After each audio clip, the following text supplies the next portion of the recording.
À présent, nous aimerions comparer l'indice de masse corporelle initial, donc avant régime et pratique sportive, et l'indice de masse corporelle final. Donc pour ça, nous avons deux techniques. La première technique consiste à déterminer la différence entre ces deux séries de valeurs. C'est ce que nous avons obtenu ici. On l'appelle delta IMC. Donc par exemple 0,2 c'est 36,5 moins 36,3.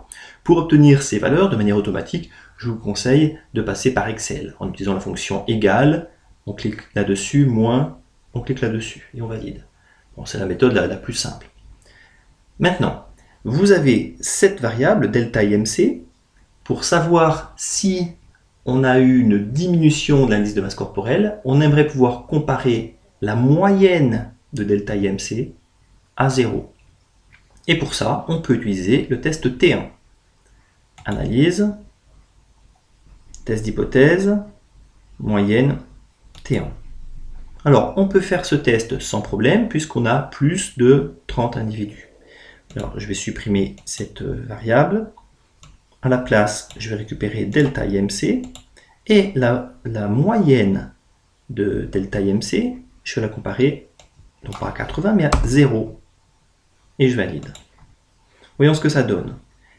Nous voyons que en moyenne, l'IMC a diminué environ de 5. Pour certaines personnes, ça a augmenté, mais pour la grosse majorité, l'indice de masse corporelle a diminué. Et nous voyons la valeur théorique 0. Est-ce que cette différence, elle est significative ou non? Est-ce qu'elle peut se généraliser à la totalité des jeunes obèses? Bien, pour y répondre, nous devons faire le test T1. Nous allons dans la feuille de résultats ici, et nous voyons, une fois encore, que le p-value est très significatif, puisqu'il est beaucoup plus petit que 0,05, c'est-à-dire que 5%. Alors nous retrouvons la diminution moyenne, qui est de 4,3. Nous avons l'intervalle de confiance de cette diminution. Donc c'est une diminution comprise entre 3,5 et 5. Vous remarquez que j'enlève le signe négatif, puisque je parle de diminution. Nous avons à nouveau l'écart type ici, et le nombre d'erreurs type. Alors parfois, nous l'avons avec un signe plus ou un signe moins, ça n'a pas beaucoup d'importance. Ça signifie que nous avons 10,7 erreurs type qui séparent la moyenne, 4,3, de la moyenne théorique, 0. Donc 10,7 erreurs type, c'est énorme. Il faut savoir qu'à partir de 2 erreurs type, ça devient significatif.